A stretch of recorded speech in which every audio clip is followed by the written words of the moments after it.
Sam Carter will be moving on to Ole Miss to become the new defensive back coach for the Rebels, and we'll talk about the top 3 reasons as to why Razorback fans should not worry when coaches move on to other jobs. This is the Locked On Razorbacks podcast.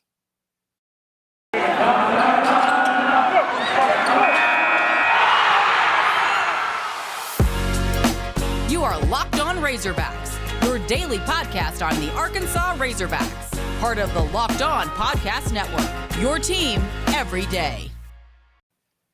And welcome into the Locked On Razorbacks podcast. I am your host, John Nabors. I am also the host of Out of Bounds. You can catch every weekday afternoon from 1 to 4 on 103.7 The Buzz and 103.7thebuzz.com. Today's episode is brought to you by Sonos. Experience the game like never before with the Sonos Arc, the premium smart soundbar for TV, music, movies, gaming, and more. Visit Sonos.com to learn more.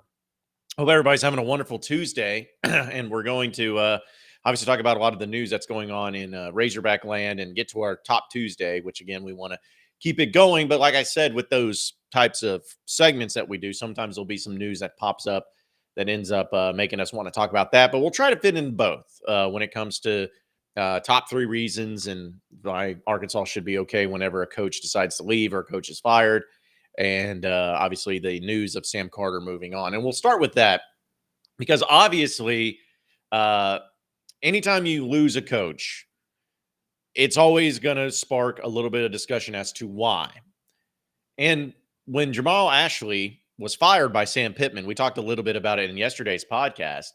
I think most of us was thinking about, all right, well, what has been the reasons why Sam Pittman has fired other assistant coaches in the past? And it's always come back to recruiting, which with Jamal Ashley, it's like you see the recruiting classes, you see that the defensive linemen have not been committing to Arkansas at the clip that they needed to, especially with the added depth. So you're not getting the job there, you're gone. Like it kind of made sense because we could just connect all the dots and say that's the reason why. But with Sam Carter, this has been probably one of the more interesting sagas just over the past couple of weeks when it came to Sam Carter. Because to be honest, I had no thought processes or really any feelings about Sam Carter up until about a few weeks ago when Greg Brooks and Joe Fouché transferred out, and there was people trying to start rumors that it was about just the attitude of Sam Carter, and the players hated him because he was mean and all that stuff. And so when that popped up, I'm kind of like, all right, well, I haven't heard anything about this guy as far as any negative or any reasons to believe why he can't get the job done or anything like that. But people are starting to say it. So it's probably just internet speculation.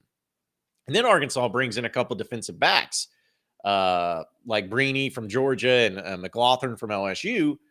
And I was like, okay, well, obviously, if they say he's so mean and whatnot, but he's getting some of these players and he's been a part of the recruiting process to get him to Arkansas, that makes sense. So maybe he's not as bad as what people are trying to make him out to be. Maybe those players left just because they wanted to go back to their home state in LSU. And then he ends up leaving. And this was first report, at least the first report I saw from was Brandon Marcello of 24/7 Sports. And then it came out that Sam Carter was going to be leaving to become the same position coach of the cornerbacks at Ole Miss. And it was kind of started to be reported that they're going after him, and then he officially accepts it. Now, this may be just my complete and total blind bias, homerism, whatever you want to call it, because, there's always going to be that element of that. I'm not going to try to deny it in any regard. But I still believe that the Sam Carter departure from Arkansas was one that I think was obviously Sam Pittman didn't want to lose him, but I also don't think that Sam Pittman wanted to go all in on him to keep him either. Because let's be honest, like if you're a coach and if you're at Arkansas and you just brought in, if you're the defensive backs coach or cornerbacks coach, I guess in this case for Sam Carter, and you bring in some of these key pieces and these key players out of the transfer portal that are really going to help you out next year. You got an All-American caliber player in Jalen Catalon in the secondary as well. Ladarius Bishop's coming back. You got Hudson Clark back. Like you got some experience there in the SEC. It seems like those are the types of things that you want to have if you're at a position in the SEC is experience, talent, transfers, and upperclassmen. And recruiting has seemed to be pretty good there. So all those things kind of made sense to me as to why you would want to stay. But when the reports started coming out about Ole Miss, I'm like, okay, so you're going to go there with a new defensive coordinator that they just hired, with a lot of suspect there in the secondary, and you're not going to stay at Arkansas. You're going to go on there and to become the same coach. Which, I mean, maybe they're paying him more, but how much more are they paying him? Because if I was not mistaken, I think Sam Carter was only making like $225,000, something like that, as far as his contract goes. So it wasn't like he was just breaking the bank. So you start to think, okay, well, what would be the reasons as to why he would want to leave? Well, the first thing that popped into my mind is the whole thing with possibly the rumors about him not having a lot of respect in the locker room. The players didn't really care for him and all that. Maybe it was setting a bad deal, like a bad culture. And we know Sam Pittman's all about having a positive culture and a good culture. It seemed like maybe if those things were actually going on, again, I don't know for sure, but if they were actually going on, then maybe there were some rumblings about, hey, he's a good coach, but he's not irreplaceable. Do we really want to possibly sacrifice keeping him on board if there's issues going on where we have so many good things going? Is that something we really want to fight for? Is he someone we really, really, really want to bring in and keep here if there's those issues going on? That was my first thought process, is that Sam Pittman and the staff was like, listen, we like him. He's a good coach, but the risk is not worth the reward, because there might be some issues going on there. And also him going to Ole Miss, an SEC West rival, for the same position. Like, I can understand if he became the entire secondary coach. I can understand it if he became the defensive coordinator. I can understand it. I guess we'll find out. Maybe that's the key, is what the contract details look like as far as if he got a huge raise. But I've always said that if you have a coach that's leaving for another position, for another school at the same position around the same pay, it's usually because that coach that the school that he came from and that coach he came from either didn't want him or they were that desperate to get out. And with Arkansas, I don't think it's any coaches are desperate to get out of the situation at Arkansas. So I think it was more like Arkansas was like, hey, we're going to let you go. You'll be fine. We'll have somebody else step up and be this guy. Because if you don't recall, like, people have to remember this. Like, Sam Carter was a very pivotal part when it came to Barry Odom, and what he was the defensive quality control analyst for Barry Odom when he was at Missouri, when Barry Odom was the head coach. So there was a time where people like saw what Sam Carter was doing, and obviously Barry Odom really liked him enough to bring him on board. That's kind of something that I felt like, all right, well, if it's good enough for Barry Odom and he really likes him, then maybe it's going to work out. But the thing is that I don't have any ill problems or ill will towards Sam Carter. He put out a statement, in fact, on Twitter saying, Arkansas, it's been a great 2 years coaching this prestigious university. I'll always be thankful for my time here. To Mr. Yurachek, Coach Pittman, and Coach Odom, thank you for allowing me the opportunity to serve and coach our student athletes. And then he's, of course, moving on to Ole Miss. So I'll never really like it when coaches move on to other SEC West rivals or anything like that. But here's the thing. It's the bottom line is, and we'll get into the top 3 reasons as to why Razorback fans should feel good about Sam Pittman, whoever he has to replace when it comes to assistant coaches and all those things too. But my final thought on Sam Carter, though, is that if he goes to Ole Miss and he does well, that's fine. But I still have full confidence that as long as you have Barry Odom as your defensive coordinator, that he is going to have a good staff in place when it comes to guys that he likes. Because here's the thing. People forget also that Barry Odom is the safeties coach.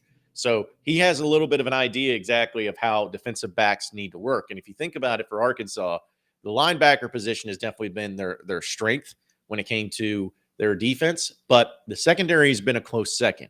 I know some people don't want to believe that. Some people, for some reason, have this like this thing out to get the secondary and the cornerbacks and the safeties for Arkansas. Folks, it's really not that bad. In fact, Arkansas in the passing game was 5th in the SEC this past year. 5th. That's really good. So I don't know where that stigma comes from. But as long as you have Barry Odom, who knows a lot about defense, knows a lot about the secondary, I think you're going to be just fine. And I think that they're going to have no drop-off next year. And you still got these players to come in despite that coach leaving. That also tells me something else, too. It's like, I think those players really committed more so to Arkansas, more so to Barry Odom than they did to Sam Carter. So that's at least the way I take it. And we'll hopefully find out a lot more details and find out who they're going to end up hire here in the coming weeks. BetOnline would like to wish you a happy new betting year as we continue the march to the playoffs and beyond. BetOnline remains the #1 spot for all the best sports wagering action for 2022.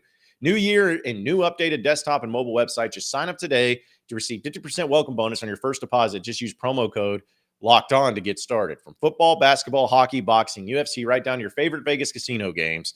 Don't wait to take advantage of the amazing offers for 2022. BetOnline has the fastest and easiest way to bet on all your favorite sports. So head over to betonline.ag where the game starts. You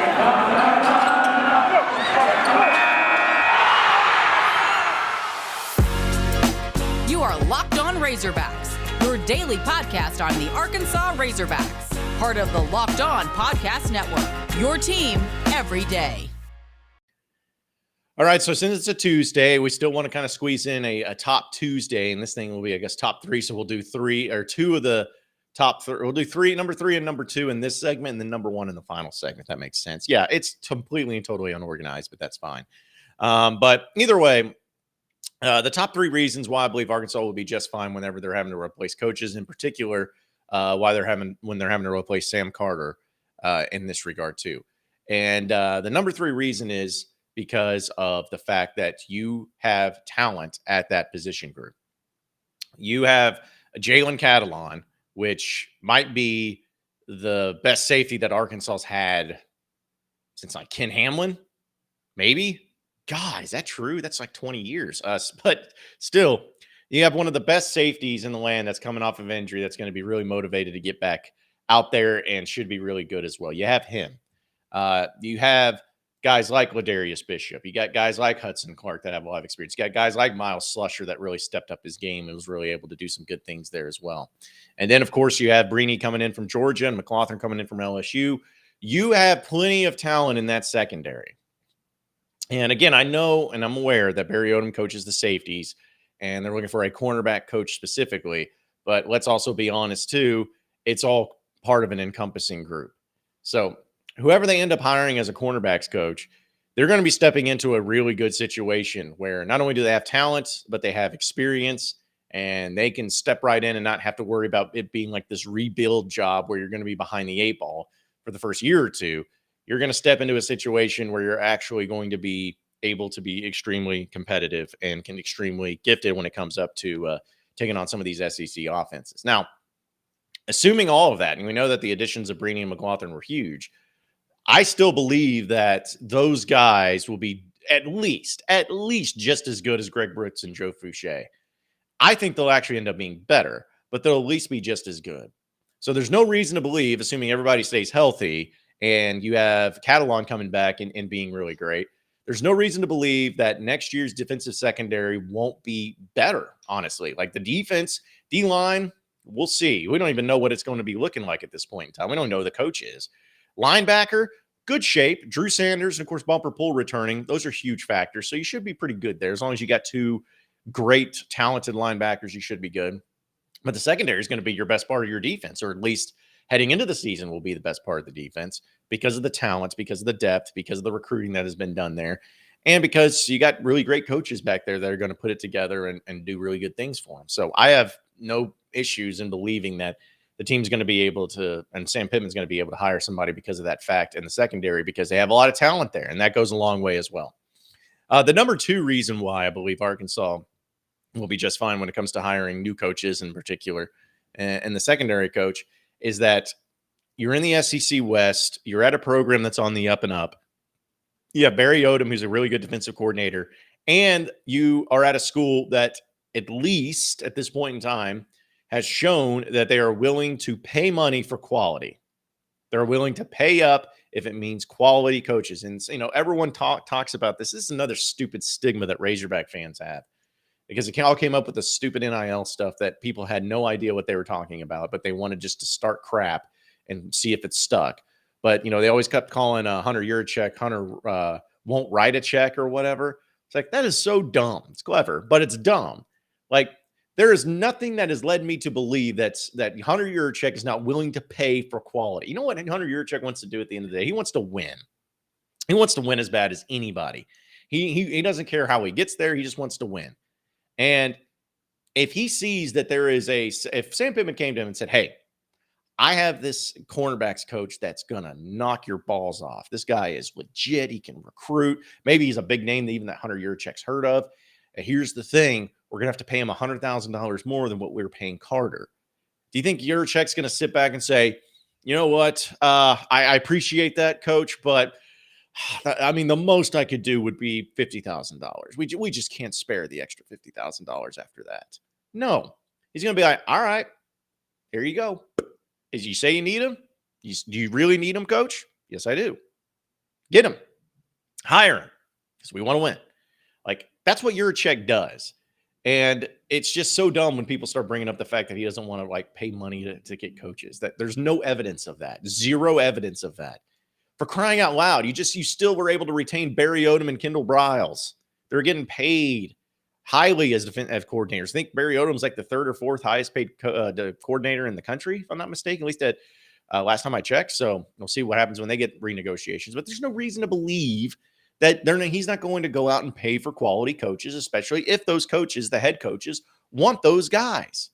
It's as simple as that. It'll do the same thing with facilities. It'll do the same things with everything else. Yurachek understands that in the SEC, you got to pay to win. You have to pay to win.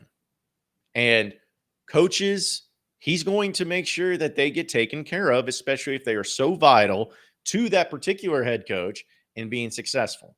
And so I don't think Sam Pittman's going to ever run into a problem where suddenly he's looking around talking about what coach he's going to hire and be like, well, I want this guy, but I don't think we can afford him. Or he's going to go, well, hey, I'd really like to hire you, but our athletic director's a real ball buster, man. He's not going to allow us to hire you at that wage. I'm sorry. Like, I just don't see any of those things and any evidence of those things ever happening as long as Hunter Yurachek is the athletic director of Arkansas. People disagree, and that's fine, but I see no reasons to believe that there will be anything else like that. We'll talk about the number one reason here in just a second, but I want to go ahead and let you guys know about this incredible app for everybody who buys gas. It's called GetUpside. You guys are earning cash back for every gallon of gas every time you fill up because you downloaded the GetUpside app. And you can download it at the App Store, Google Play right now. Use promo code SCORE for 25 cents per gallon or more on your first fill up. Cash back. Don't pay the full price at the pump anymore. Get cash back using GetUpside. Just download the app for free and use promo code SCORE for 25 cents per gallon or more on your first tank. Some people who drive a lot are making up to as much as $200 or $300 a year in cash back, and there's no catch. The cash back gets added right back to your account. You can cash out whenever you want, whether it's PayPal, your bank account, e-gift card, whatever you want to do. All you got to do is just download it. Free. GetUpside app. Use promo code SCORE for 25 cents per gallon or more. Cash back on your first tank with GetUpside.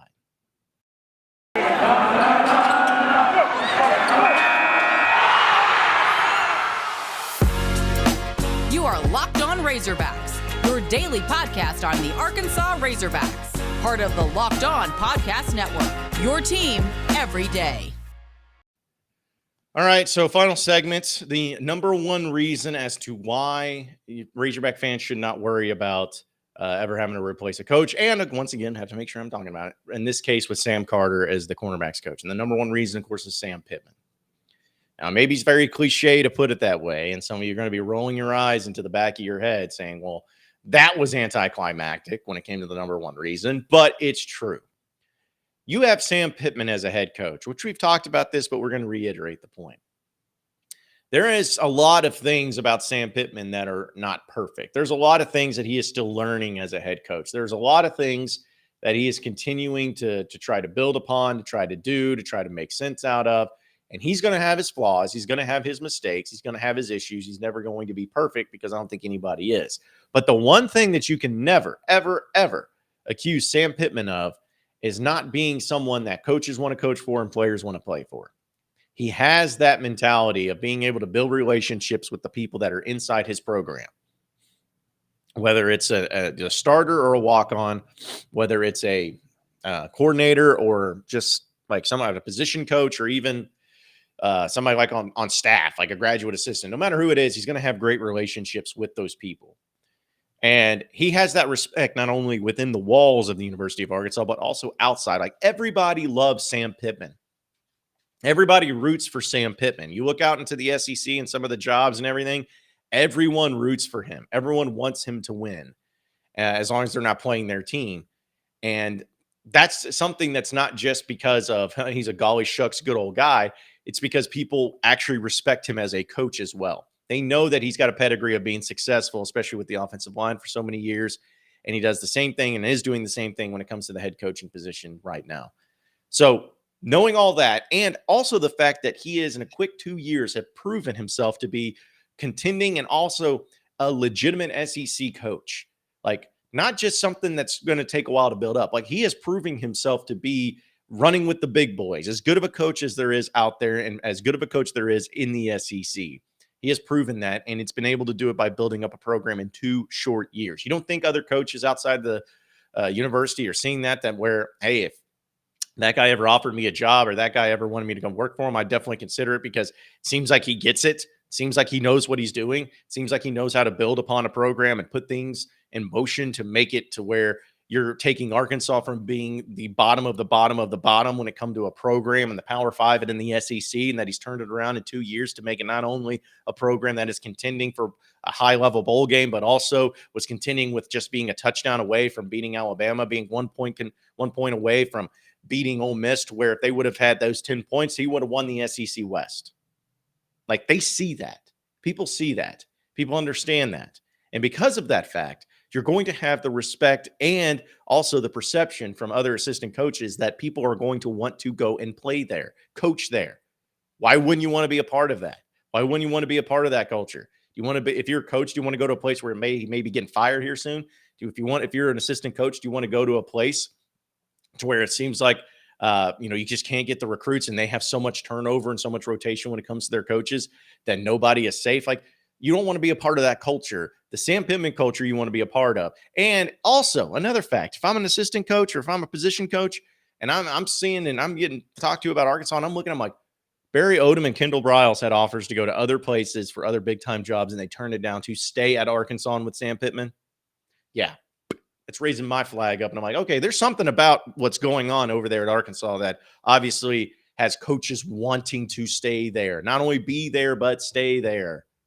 And then if they're not staying there, it's because they're getting let go. Like that's something that I would want to be a part of if I'm an assistant coach. And I think most coaches would as well. So that's the number one reason. Sam Pittman, plain and simple like that. Real quick though, before we close up shop, I know I keep talking to you about the YouTube channel and everything that we started. I just want to give a huge shout out to everybody. We hit 1,000 subscribers as of last night. Now, 1,000 may not seem that many, which, in the grand scheme of things and how I want to keep building it, obviously I want it to be I want to get to that billion mark one day with Locked On Razorbacks. We'll get to the billion subscriptions on YouTube. But the fact is that we were able to do it in such a quick, I think I ended up doing this about 3.5 weeks ago. It's probably been 4 weeks, so about a month. It's been about a month since I've started doing YouTube videos here on Locked On. And it has just been incredible. So you're talking about in a month getting 1,000 subscribers. That's big time. That's not because of anything I'm doing. It's just because of all of you being subscribers and obviously enjoying the podcast enough to subscribe to it, which means a lot to me because we have a lot of fun on here and it's just talking Razorbacks for the most part. But I just wanted to give a huge shout out to all of you who subscribe. And if you haven't subscribed, please subscribe because it's obviously something that you guys appreciate enough to get over to that 1,000 mark in just a month. I'm hoping that by the time baseball season rolls around, we'll hopefully be to the 2,000 mark. Like if we can get it to the just like by summertime to like 4,000, whew, buddy, that's going to be a fun time in Razorback land. It's going to be a fun time here on this podcast. But again, I just want to say thank you to all of you who have subscribed, and hopefully it's being enjoyable for you because it's enjoyable for me for sure. But appreciate everybody listening into Locked On Razorbacks podcast. Be sure to like and subscribe to the podcast on iTunes or on Google Play. Also the YouTube page. Don't forget to subscribe there. You can also get after me on Twitter at BuzzJohnNabors for any questions, comments, concerns that you may have. We'll keep it going from there. Same podcast time, same podcast channel tomorrow afternoon. Have a great day, everybody. We'll see you.